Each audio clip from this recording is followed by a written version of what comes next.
Good evening, Board of Directors, management, staff, and our beloved members. Welcome to our Understanding Ventures financial statement. And as customary, we start all our webinars with the credit union prayer. So I'll now turn you over to Lizana Andrews, our General Manager of Credit Administration. She's going to do the opening prayer.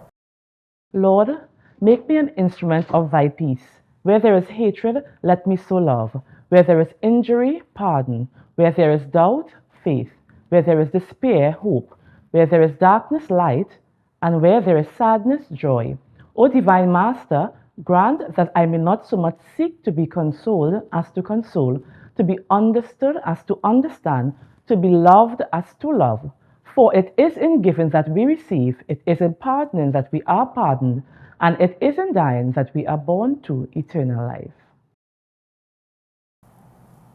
I now invite Mrs. Donna Peters Hayde, Central Brand Support Manager and Education Committee member, to do the welcome and opening remarks. Mrs. Hayde. Members, good evening. I am Donna Peters Hayde, Manager of Central Brand Support and Products Unit, and it gives me great pleasure to welcome you to this evening's webinar, the second undertaking of the Education Committee for 2025, entitled Understanding Ventures Financial Statements. I would like to acknowledge our Board of Directors, committee members, management and staff who are present. Welcome. As our annual general meeting approaches, we take the opportunity, as we always do, to share pertinent information which will help us to better understand our financial presentations and allow you to actively participate in the AGM. So I formally welcome you, and I would now like to invite our host, Mrs. Alison Skinner Walker, who will walk us through this evening proceedings. Do have an edifying, informative meeting. Members, I now invite you to take a few minutes to just go over the meeting protocol slide that would be up in a minute.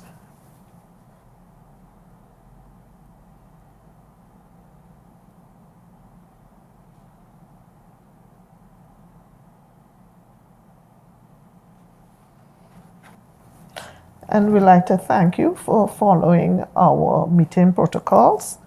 And we now get to the meat of the matter. We're here to discuss understanding our financial statements, and we have no other than our accounting manager, Ms. Melba, to take us through this session.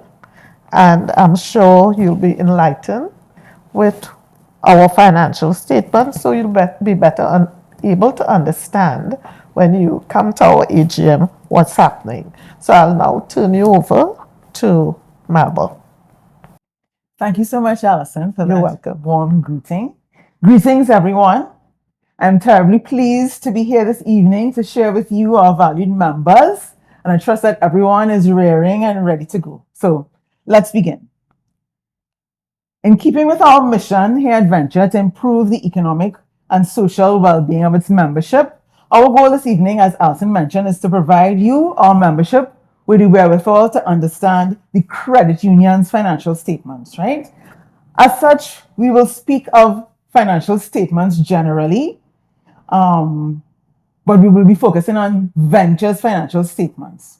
Although at this high level, it will be pertinent to most entities. I would also like to advise members that we will not be referencing the 2024 financial statements this evening, and that won't be done until AGM day. So the slides will actually show the 2023 financial statements as they're purely illustrative, really, right? Our immediate objective is for you to gain enough knowledge to evaluate or at least go through the 2024 financial statements yourself, come up with your questions, and if you so desire. Right? So let the demystifying begin.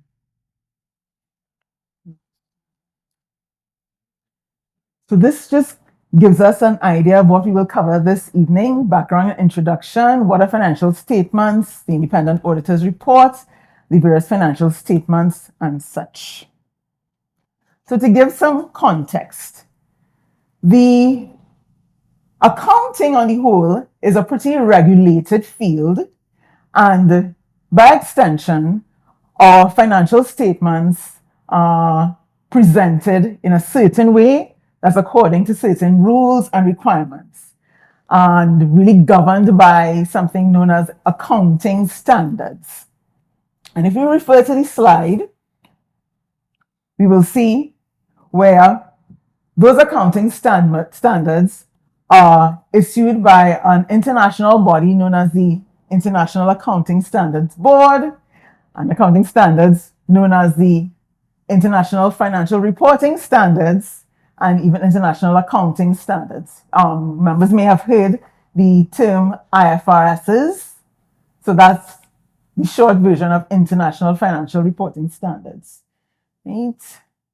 And they prescribe the basis for presenting these general purpose financial statements, primarily for external users like you, our members, so that you can gain the financial reporting information that you need to ensure understandability, to ensure comparability, not only with the credit union's financial statements of previous years, but with the financial statements of other entities. So the whole presentation of the financial statements is not a Vicky-Vi thing, but it's governed by standards that we are required to follow, right? So members should remember that financial statements are not just for the sake of having them.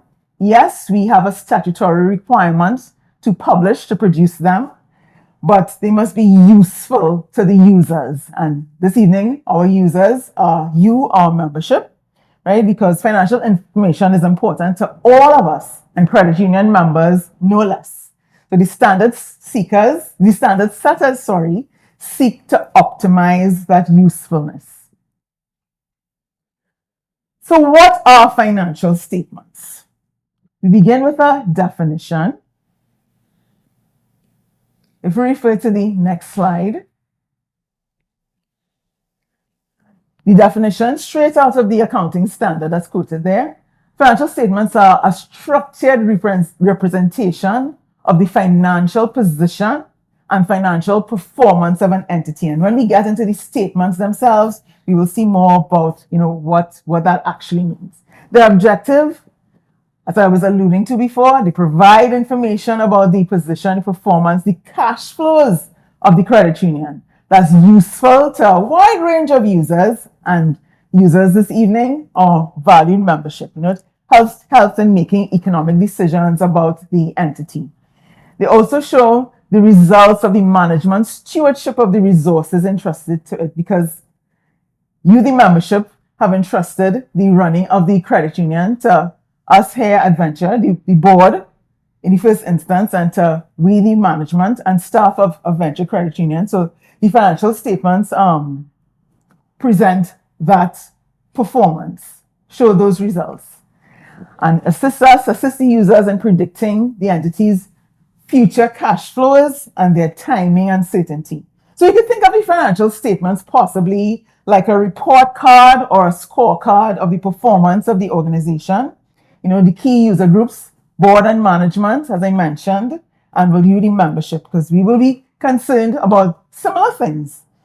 The current position of the credit union to meet its obligations, the success of our strategies, its future earning prospects. Members might be very interested in the credit union's financial position, yes, and its ability to continue to earn a surplus and to provide a return for the membership, which is also very key to the board and management.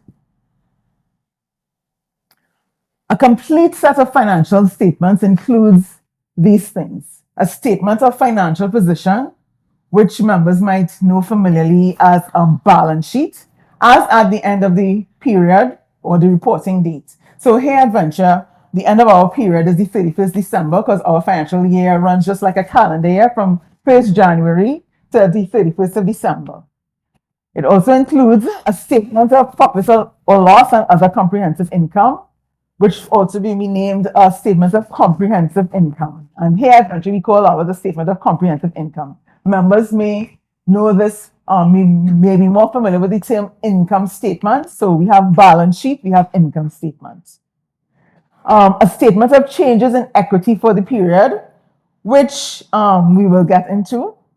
A statement of cash flows for the period. So these are the things that show the position, the performance, the cash flows of the credit union.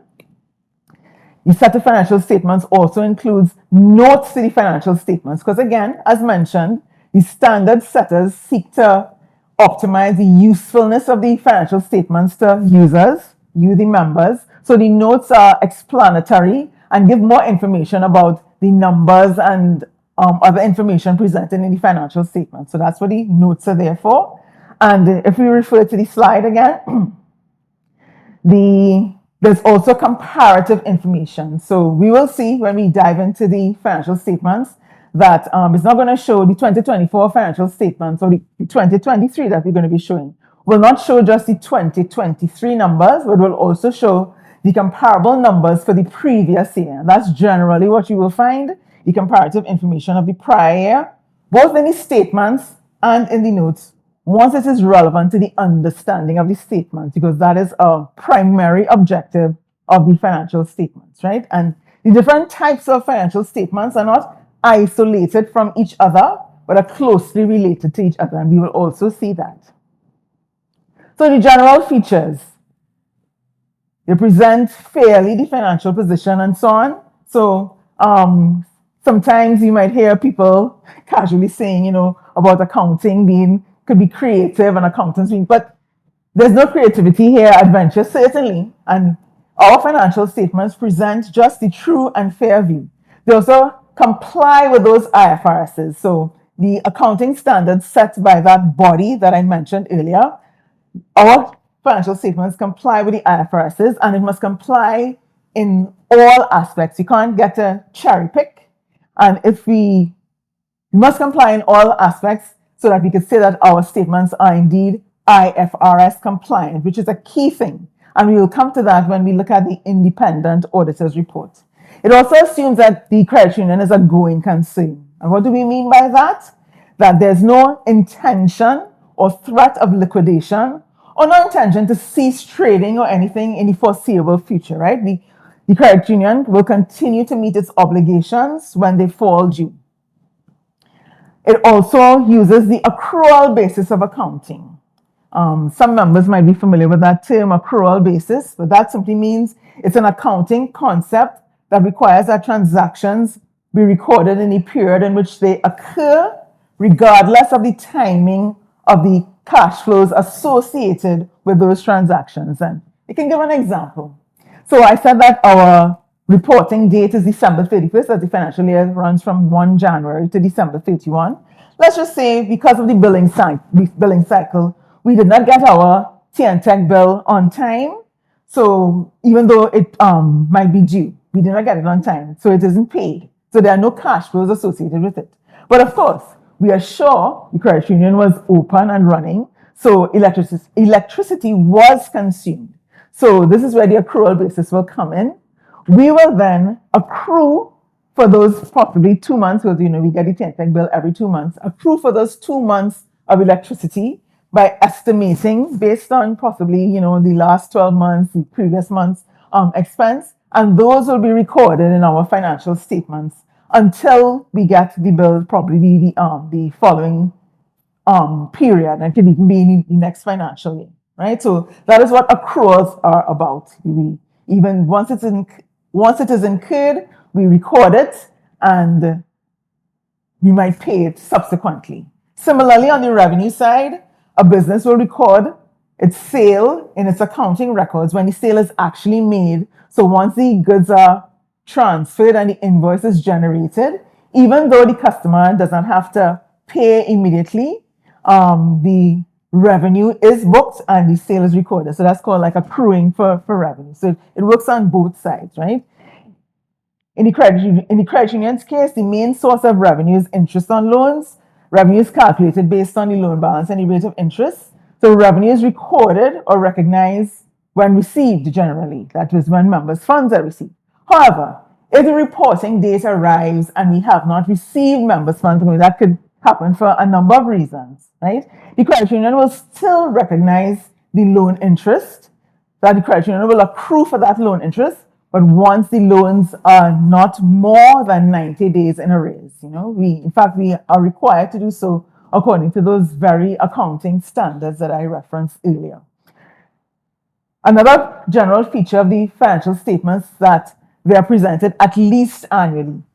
Members might be familiar with seeing other entities' financial statements presented sometimes quarterly, sometimes half yearly, according to their regulatory requirements. I mean, some entities listed on the stock exchange, for example, will have certain requirements for publishing. The credit union does not have those requirements, so we publish annually. We report annually to our membership, publish our statements annually, right? However, we seek to display in branch according to our bylaws. We're required to display in branch the monthly balance sheet, the monthly statement of financial position, attested by our supervisory committee, right? And last but not least, a general feature, the financial statements are presented consistently from one period to the next. So we can't decide that we're going to show it this way this time and another way another time. They must be presented the same way, presented and classified. The presentation and the classification of the items must be in sync, must be retained from one period to the next. So the 2024 financials will look just like 2023's, unless there's some significant change in the nature of the operations that require a different presentation that will make it more appropriate, or unless an accounting standard requires a change, right? So before we get into the actual financial statements that we spoke about there, the statement of financial position, comprehensive income, and so on, I just would like to mention the independent auditor's report, which is a key part of the whole package of any package of audited financial statements, right? So, but it's key to understand, first of all, well, this is what it looks like. It is directly from the auditors. You'll see we have the auditors. It's on the auditor's letterhead. It's signed by the auditors. And it basically is a letter to, it's addressed to the membership, the membership of the credit union, and it gives their opinion and the basis and so on. So, some features of this. It is not a financial statement, most importantly. So, but it is an important factor of the package of the audited financial statements, and you're going to see it published always together with the financial statements in your brochures, right? Key components. So it states the auditor's opinion and the basis first, and that is a very important thing, because the auditor's opinion, well, it also states what are management responsibilities and what are the auditor's responsibilities, also important. And sometimes you might have these two things separately, but in 2023, they were together in the auditor's letter, the independent auditor's report. So some key things about the auditor's opinion. We need not get a good opinion from the auditors. If there were anything awry with our financial statements, then, it is possible to get something other than the clean auditor's report. So there are two types of audit opinion: unmodified and modified. Unmodified means that the statements are clean, there are no reservations on the auditor's behalf, and the financial statements may be relied upon, right? Or modified when it's the opposite. If the auditors are not comfortable with everything, and different degrees of discomfort, it can even be as bad as the auditors giving a disclaimer of opinion. But thankfully, Venture continues to obtain an unmodified audit opinion annually. So members can be proud of that and retain the confidence that they have in the organization, that everything is above board here, and like as I mentioned, only a true and fair view. So let's now go through the different statements. So we begin with the statement of financial position, which members might know, as I mentioned, as the balance sheet. It shows, and this is a picture here of the statement of financial statements, the presentation, the assets, the members' equity and liabilities, the liabilities. These are the statement of financial position shows what we own, assets versus what we owe, liabilities, as at the reporting date, right? As well as the residual or net worth, members' equity. This brings us to the accounting equation. So you will see there on the statement of financial position that the total assets, in this case in 2023, if you look at the 2023 column, and members can see here the comparative information where 2022 is lined up next to it. 2023 total assets were $1.4 billion, and that agrees to the total equity and liabilities of $1.4 billion. So the accounting equation, as we refer to it, assets equal equity and liabilities. And any equation, you can move that around however you like. Assets minus liabilities will be equal to equity, and so on and so forth, right? So before we get to the link with the other financial statements, members could possibly translate this to their own personal situation. So we're showing here the balance sheet, the statement of financial position of the credit union. You could probably do one for your own personal situation, right? You know, it shows what you own, what you owe, and gives you the residual of what your net worth is. So you can go through, have some fun with this, go through individual assets. You probably have a home, a car. We have here on our balance sheet, our statement of financial position, an item listed as investment property, which is some land that we have in Tobago. You might have your own investment property, maybe some property that you have that you're renting out and earning an income from. You know, members could have some fun with this and try to come up with their own personal balance sheet. You know, sometimes it's good to take a look at what your actual net worth is, you know. I mentioned that the financial statements interrelate, so we can look at the link with the other financial statements. So members' equity here, which is the second total, that double line that we see, their members' equity includes the net surplus, which we will see is the result of the statement of comprehensive income. So that's a link to the statement of comprehensive income. Members' equity is reduced by transfers to funds and as well as the payment of dividend and rebate, which are shown on the statement of changes in equity, which will be coming up to later on in the presentation. So the financial statements are indeed linked with each other. You also see another feature of this is that the statement of financial position is signed by our president, our CEO, and by the chair of our supervisory committee.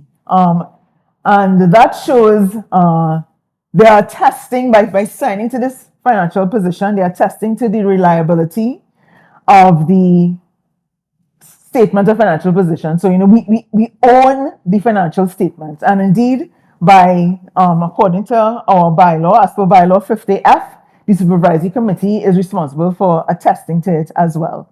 So all that is a signal of the confidence that members can place in the financial statements of the venture credit union, right? Another link to another financial statement, the changes in the assets and liabilities here on the statement of financial position form part of the statement of cash flows. So those are all the linkages. Here we have the statement of financial position linked to three other financial statements. So let's move on to the second one, the statement of comprehensive income, right?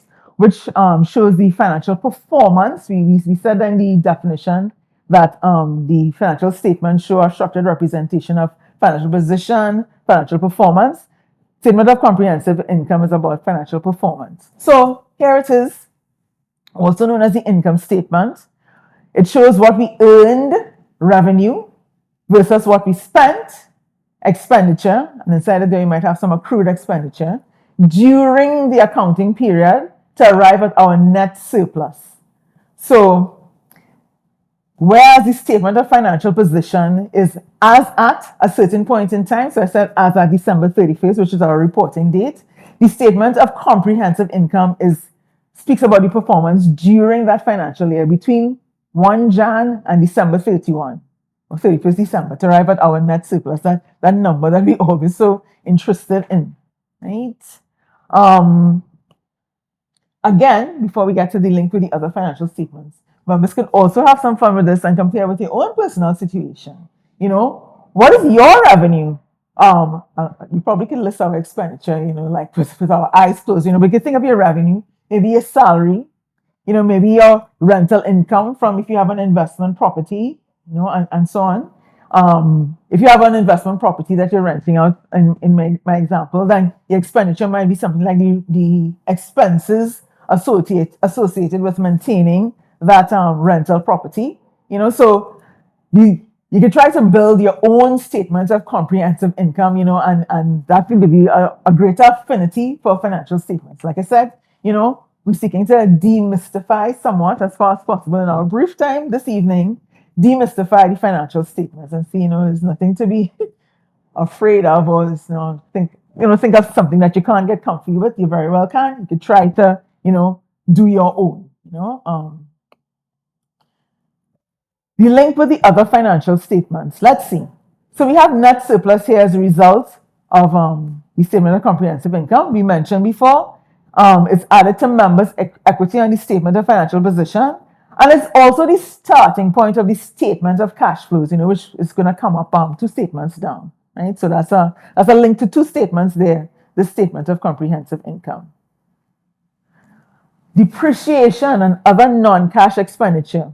Members might be able to make out on the statement of comprehensive income about 1, 2, 3, 4, 5 lines down into expenditure. There's something called depreciation and amortization. Those aren't things that we actually pay. There are no cash flows, actual cash flows associated with that. Similarly, expected credit losses. So those items, depreciation and any other non-cash expenditure, are added back to net surplus, which I said is the starting point of the statement of cash flows. And those are used to calculate the net cash provided by operating activities on the statement of cash flows, you know. When we're actually looking at that statement, all this will make a little more sense. But that is a link of this statement of comprehensive income to the statement of cash flows.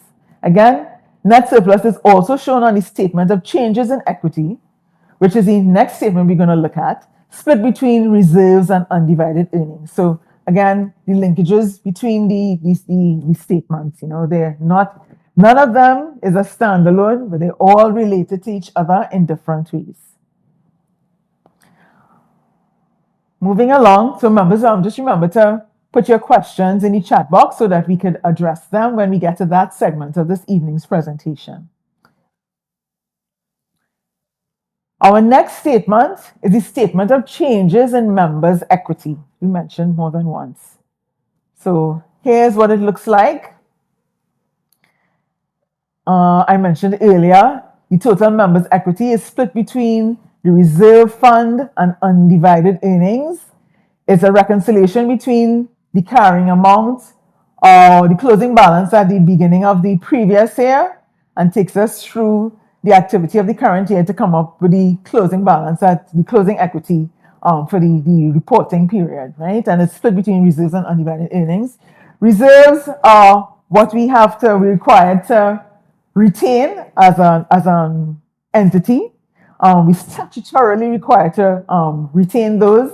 If you look at the statement that's on display, you will see we have the opening balance of both reserves and undivided earnings. And then we show the net surplus. Remember, I said that the net surplus is part of the statement of changes in equity.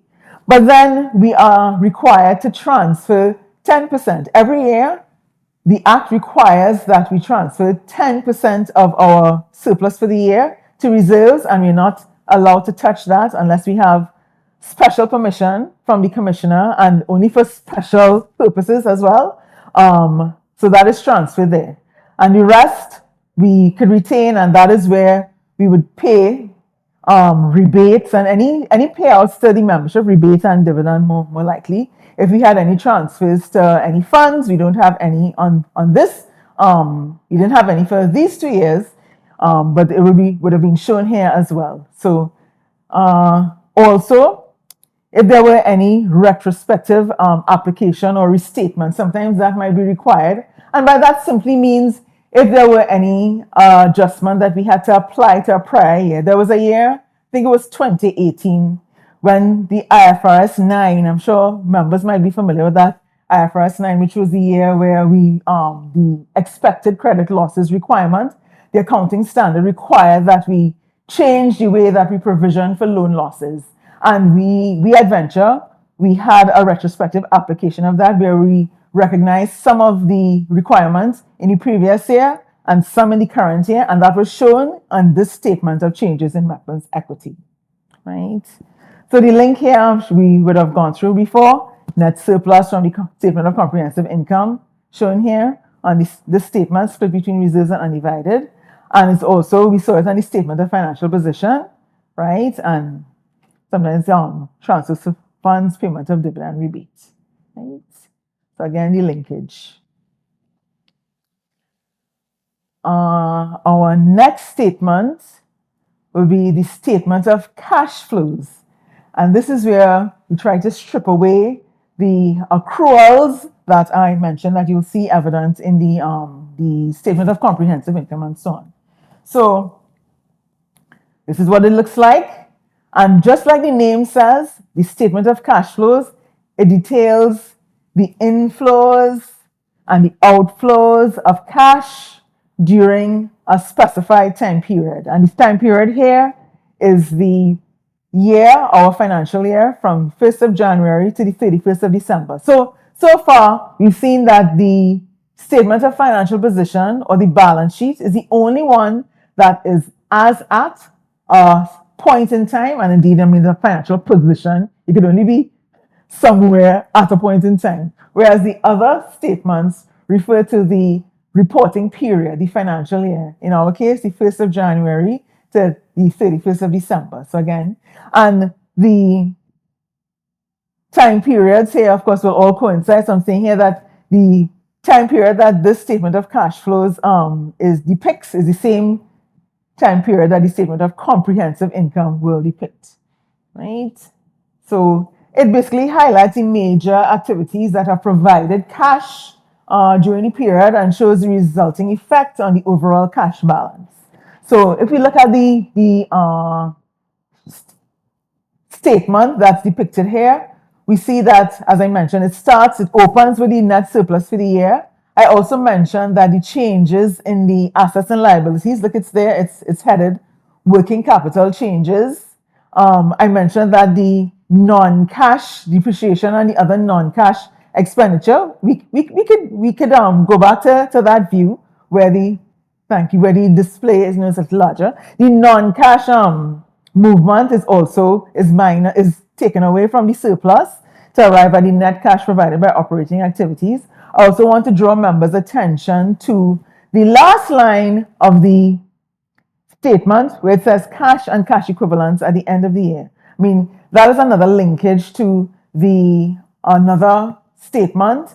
The cash and cash equivalent shown here is the same number that is shown on the statement of financial position. So this statement of cash flows reconciles from the net surplus from the year, for the year, down to the cash and cash equivalents at the end of the year. So here we go. It provides users with a basis to assess, the credit union's ability to generate cash. Another way for members to assess, the financial performance of the organization, not just the membership, but again, the board and management, other users, and the needs and how the credit union utilize the cash flows over the period, right? So I mentioned the link with the financial statements already. All these things net surplus came from the statement of comprehensive income, the depreciation and cash. The cash and cash equivalents agree to the statement of financial position. But the statement of cash flows, apart from it, being about the actual cash flows of the credit union, it is divided into three parts. So we could talk a little bit about those three parts, the operating, investing, and financing activities. And they're all there. We see the first subtotal is the net cash provided from the operating activities. And what does this say? It is essentially the profit earned by generated by the credit union for from its operating activities. It shows the credit union's ability to generate cash, from its day-to-day operations, right? And essentially, We want this figure to be a positive figure. So the credit union must be able to generate cash. We also would prefer that we want the cash provided by the operating activities to not be lower than the net surplus. And we see, in this is a fine depiction here. In neither of the 2 years depicted, we see net cash provided by operating activities in 2024 was about 34 million, compared with the 24 million of the net surplus, and similar in 2022. This shows that the credit union is in a sound liquid position and that there are no short-term liquidity issues. If this were the other way around, that would be a cause for concern in terms of short-term liquidity. So the credit union does have adequate liquidity to conduct its day-to-day operations and to do what it needs to do and to fulfill its obligation to its membership, right? The next part is investing activities. And this section, if you go back to the other view, simply because this view shows the actual statements a little larger and members might be able to focus better. The second subtotal there is net cash used in investing activities. So the cash flows from investing activities. These refer to the cash flows related to non-current assets. And what do we mean by that? So in accounting, when we say current versus non-current, current means anything pertaining to the accounting period, the year, that financial year that I mentioned earlier. In our case, 1 Jan to 31st December. And non-current will be anything that goes beyond that. So in this area, we talk about the purchase of property, plant, and equipment. Members might be more familiar with the term fixed assets. So it deals with the purchase of non-current assets like fixed assets, both tangible and intangible. Intangible assets might be accounting software, for example, because, not necessarily accounting software, but any software, the software that we use for the running of the organization, the software that members log into to see their account balances and so on. It also deals with investments, so purchase and the sale of investments. And a key thing, change that we made some years ago, it deals with the loans issued to members and loan repayments by members, because that is our key investing activity as the credit union. Credit union takes in money from the membership and we lend it to the membership, and that's how we earn. So that is our major investing activity, right? So that is dealt with here in the cash flows from investing activities. And as will be expected, the figure is negative. The cash is used in investing activities, right? The next area will be financing activities, and that focuses on members' equity. So it shows the financing, the sources and uses of the members' equity. So in that case, it deals with shares, member shares. The first item there under cash flows from financing activities, it says net of subscriptions and redemptions of members' share savings. That simply means it's the net figures of the shares that we get in and the withdrawals that members sometimes take out. It also deals with, again, financing activities, dividends paid, rebates paid, entrance fees received, because that is related to the receipt of shares. That the entrance fees is when members join. So those are the three areas of the cash flow statement, and those result in either a decrease in cash or an increase in cash. In these 2 years, there was a decrease in cash, largely because of the uptick, fortunately, in our loan activity, which is how we earn our revenue, our major revenue earner, and reconciles to the cash equivalents at the end of the year, right? So this is our statement of cash flows, a little different from the other statements, in these three different parts that I described. So these slides here essentially just enforce what I already went through, saying here that the net cash from the operating activity should be a positive figure, right? And we want the surplus to be large. we want the net cash to be in alignment with the net surplus, right? So that it doesn't show that we have any short-term liquidity issues. Investing activities, financing activities, right? Financing activities are also useful in predicting the claims on the future cash flows by providers of capital to the entity, which is the membership, right? And last but not least, the notes to the financial statements. So I would have mentioned that a very key part of the whole financial statement package, the notes to the financial statements, a key objective of the standard setters who would lay out the requirements according to the accounting standards for the presentation of financial statements will be to enhance, optimize the usefulness of these financial statements. So the notes here get into explaining not just what the numbers mean. We would have seen in the financial statements, there was a column, not just for the comparative of the previous year, but there was a column headed notes that will give some note numbers. The notes here present information about the basis of preparation of the statements and the accounting policies used. They also disclose information required by those standards that may not be presented elsewhere in the statements, and provide information generally that will be relevant to understanding the financial statements. So the notes are very useful. So you don't just look at the financial statements, but you reference the statements, back and forth. The statements and the notes, the statements expand on numbers, certain numbers in the notes to give a better feel, so the members are able to optimize the usefulness, make a better assessment of the financial statements, right? So this is what some notes might look like. Like I said, they're not all numerical. You could talk about the basis of preparation in terms of the significant accounting policies used, which accounting standards were relevant, which ones weren't, because there are several accounting standards, but not all are always relevant to any single entity. And in the credit unions, when it comes to credit union, yes, not all the accounting standards. For instance, there's IFRS 17, one of the newer standards, but it pertains to insurance companies only. So of course, we will never have to apply that here. We're not an insurance company.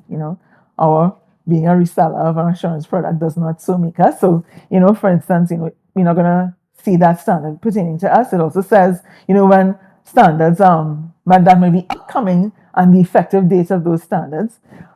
Note 8 depicts the loans to members, which is an important note that gives details about, the loan figures, numbers that we have here. It also gives a little description about the different types of loans. So, again, it shows that the variation in the information that the notes could give. If we move to the next slide, I think I have two more, right? Here we have some more numerical. This is from the statement of comprehensive income side, where we have income from investments, right? That is from the statement of comprehensive income, and then some notes about two key items of expenditure: personnel costs, occupancy costs. So again, this is just to depict the variation in the information that the notes could give to help enhance members' understanding of what the core financial statement depicts. And here another area, financial risk management. Now, these notes here, this note in particular, draws from what's in the financial statements and kind of shows, in this instance, the risk that the credit union might be exposed to and what will be the impact of that risk, if there were a change in, the movement, let's say, in the foreign exchange rate and that sort of thing. So all in all, we have touched very quickly and at a very high level every financial statement in the package. We've also looked at the independent auditor's report, as I mentioned, is not a financial statement, but is a key part of any package of audited financial statements, which is what is going to be presented to members on AGM day. because it gives the auditor's opinion, that third party opinion that the members rely on, in addition to, your attestation of the supervisory committee. And that brings me to the end of my presentation this evening. And I'm now joined by my colleague Hakeem, who will share with you membership. Hakeem? All right, so we are at the junction of our question and answer segment, Maribel. We have quite a few questions for you tonight. Shaking my shoes. All right, so we have a question from Shelley. Shelley is asking, why do we need an independent auditor's statement? How interesting that we starting with that first one. So jumping off from my last statement. So we are required, the entity, the credit union is required to give an account of its performance to the membership, and that is required by statute.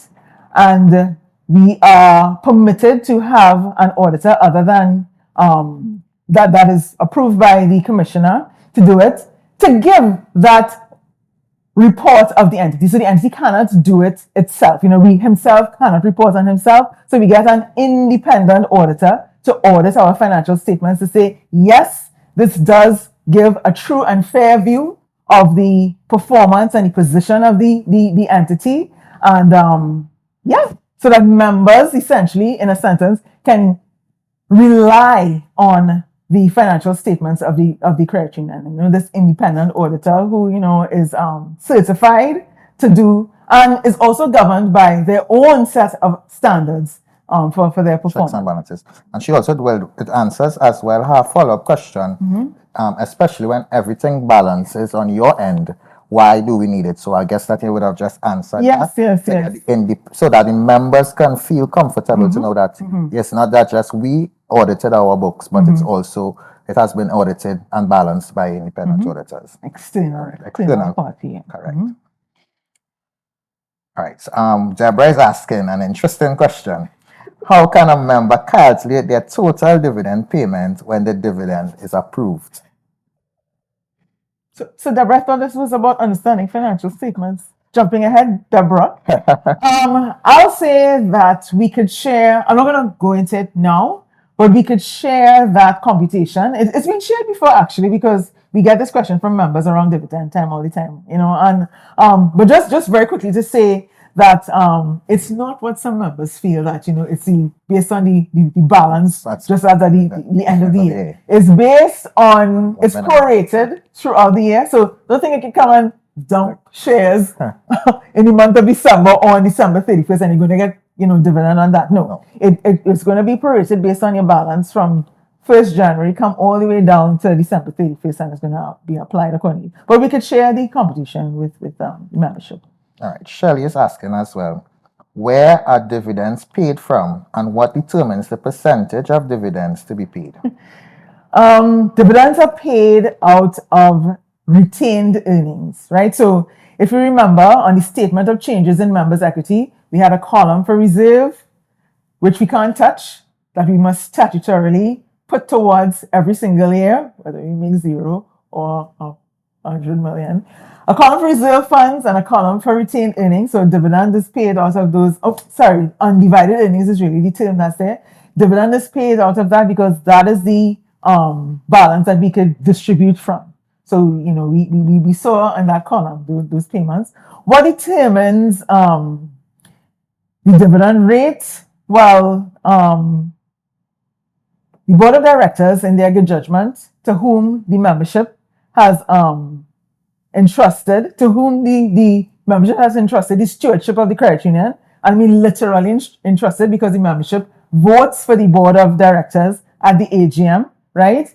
The board of directors uses their judgment and takes into account not only the return that the members deserve, but also the health of the credit union going forward. So then we spoke about, being a going concern, no foreseeable winding up or anything, So we take all of that is taken into consideration, and a rate has come up that could balance both. Right. So we live to see another day and we can continue to get dividend. Correct. So this question I will answer. Julia is asking, for members who are having problems understanding these accounting terms and figures, can they arrange to meet with an official to gain a comprehension? All right. So as part of our ongoing efforts at the education committee level in terms of ensuring that our members not only just be educated but understand the terminologies that we use from time to time, we are rolling out within the coming weeks packages that would contain these such information. So you could look forward to that coming up in a series coming up shortly.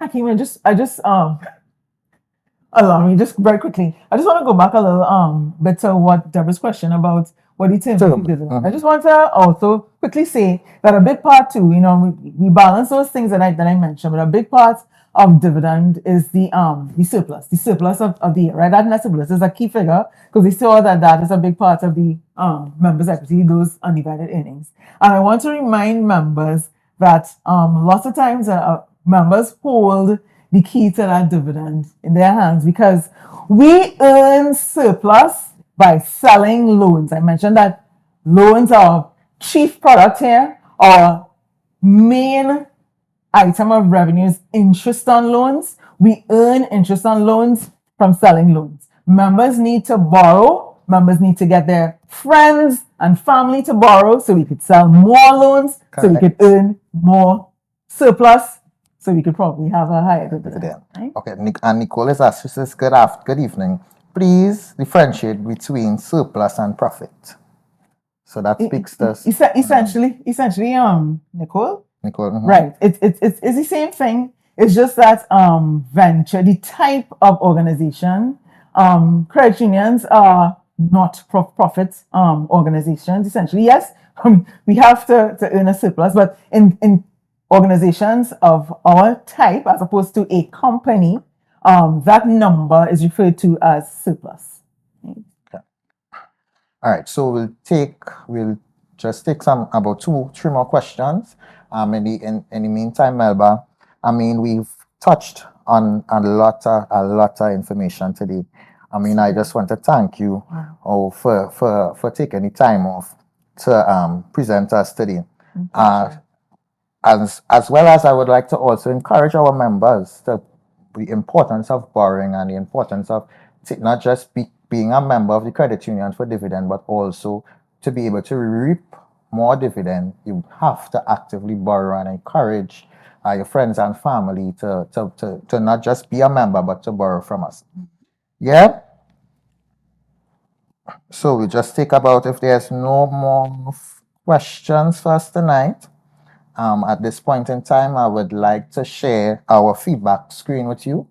I would like for you to take this moment to just fill out our feedback survey. I mean, this is the only way we would be able to get the data to understand what is required of us as the education committee, as Venture Credit Union, on what you as our membership, what we would be interested in learning, and as it's our responsibility to educate our members through the education committee. All right, so I trust that everyone would have been able to access our feedback form via the on-screen barcode. The link to the survey would also be sent via email to you. So those who would have not been able to scan the barcode tonight, we have from the 2nd to the 9th of April to get your feedback in so that you could help us help you going forward. All right, so we have reached to the end of our very interactive and informative session today. I would like to thank our members for subscribing to this webinar. Even those who would have joined us on our last webinar as well, and here with us today, to the board of directors, committee members, those who are online, I thank you for joining us today. I would like to thank our education committee chairperson and the vice president of the board of directors, Ms. Danessa Christom Furlong. I would like to thank our marketing and communications manager, Ms. Camille Roberts Darabru, our facilitator, Ms. Alison Skinner Walker, as well as, our facilitator, Ms. Melba Malumi, as well as our host, Ms. Alison Skinner Walker, for taking the time off to be here with us today. And members, again, thank you for joining us. Keep safe and do enjoy the rest of your night.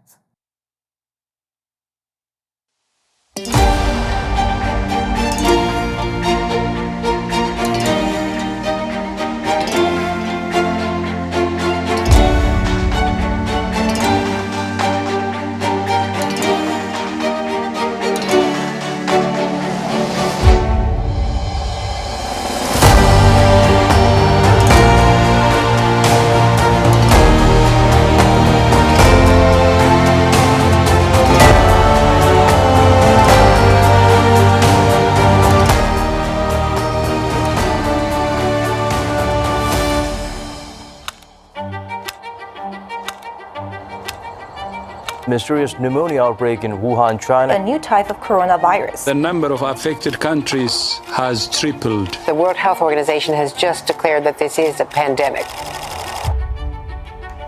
With COVID, many things changed. Our members needed more of a virtual way of doing business as opposed to coming into the branch. We found that there's a dire need because the world would have changed. We need to meet our members where they are. The vision really was for it to be a virtual branch, where you can come and do everything online without having to visit the branch at all, which will incorporate membership, signing up for products and services all the way through. So far, we have successfully designed, tested, and are ready to launch the online loan application solution as the first phase of the digital transformation process. With this solution, members will get automated responses at their application, advances through the process. No more wondering, no more waiting. It was a faster turnaround time. Our members appreciated getting a faster response as opposed to waiting days and weeks not knowing what is happening. We're building out a seamless process. Wherever our members are, we will meet them there so they can access their credit union services virtually. For our team, this means we can focus on what matters most, serving our members better. We can spend our time more efficiently, either doing more business development or making our follow-up calls. We want to give the members a totally different experience aligned with how the world is going.